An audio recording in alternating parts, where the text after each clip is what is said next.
Shalom everyone, again this is Ate Ai, and for today's video is a continuation of Hebrew suffixes to indicate directionality. Now let's see preposition L plus directionality suffixes. The preposition L means to, towards, or into. Preposition L plus suffix yod or e becomes ilai. Ilai means towards me. L plus suffix kha becomes elecha.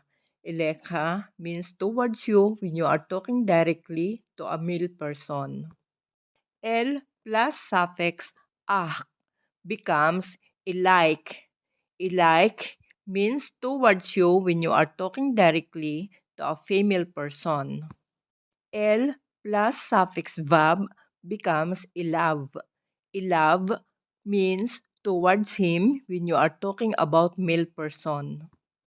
L plus suffix a becomes eleha. Eleha means towards her when you are talking about female person. L plus suffix nu becomes eleno. Eleno means towards us. L plus suffix chem becomes elechem. Elechem means towards you when you are talking directly to several males or mixed gender. L plus suffix ken becomes elekhen. Elekhen means towards you when you are talking directly to several females. L plus suffix hem becomes elehem.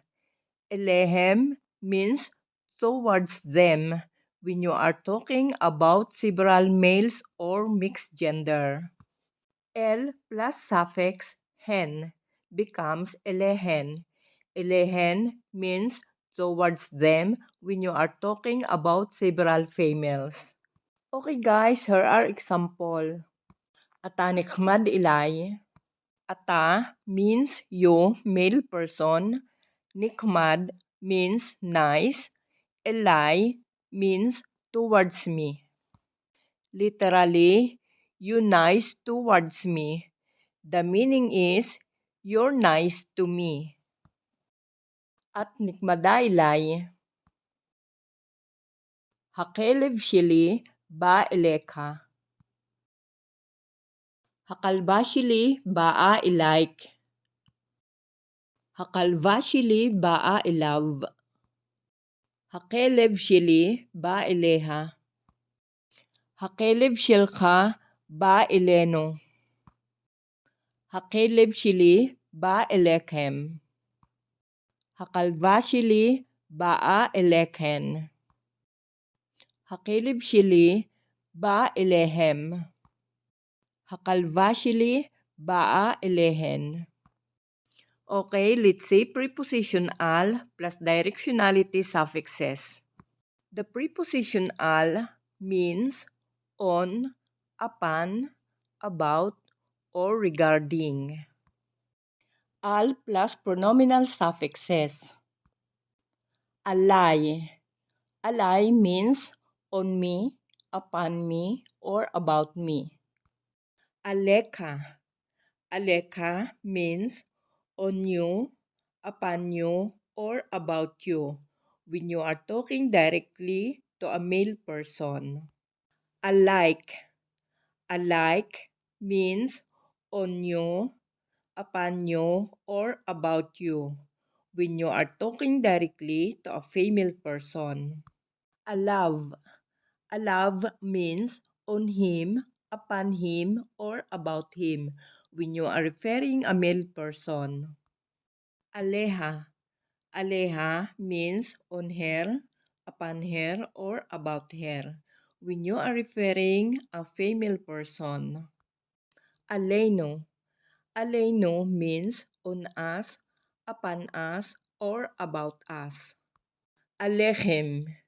Alechem means on you, upon you, or about you when you are talking directly to several males or mixed gender.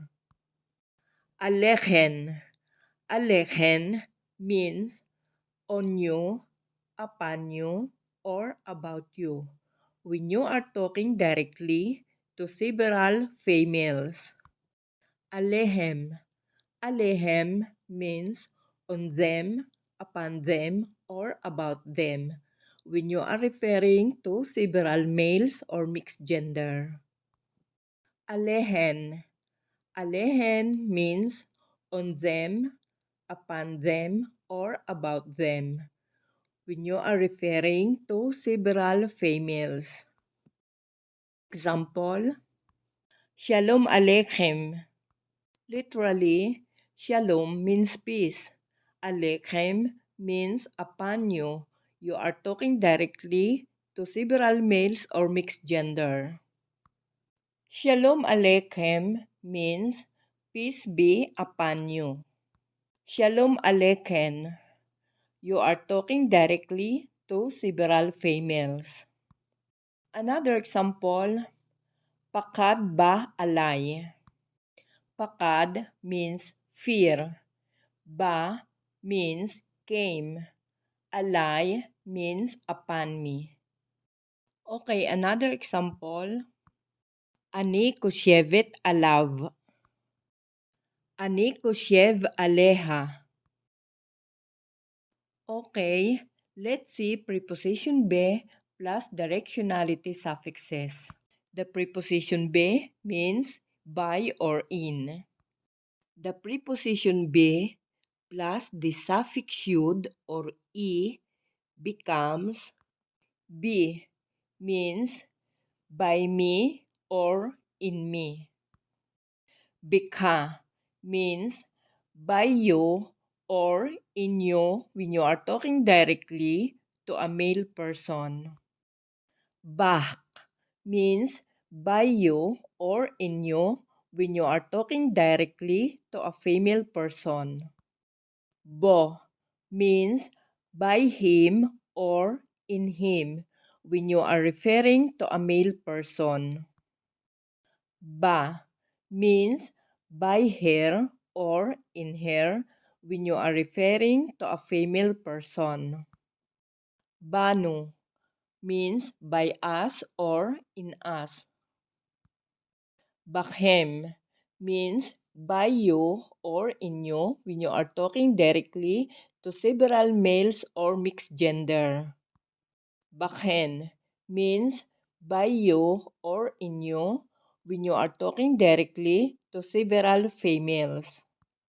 Bahem means by them or in them when you are referring to several males or mixed gender. Bahen means by them or in them when you are referring to several females. Okay, here are example. Ani miohevet bika. Literally, ani means I, miohevet in love, bika by you. I'm in love by you. That's what saying in Hebrew. Means I'm in love with you. Now let's listen to the second example. Matsati bo kaber. Matsati means I found. Bo means in him. Kaber means a friend. I found in him a friend. That's what saying in Hebrew. Intended meaning, I found a friend in him. Okay guys, that's all for today's video. See you next time and we will continue to learn Hebrew suffixes. Don't forget to like, share, comment, and subscribe, and don't forget to click the notification bell to be updated for upcoming videos. Hamon hamon to dali kulkem, nitray bablugabashili, litraot.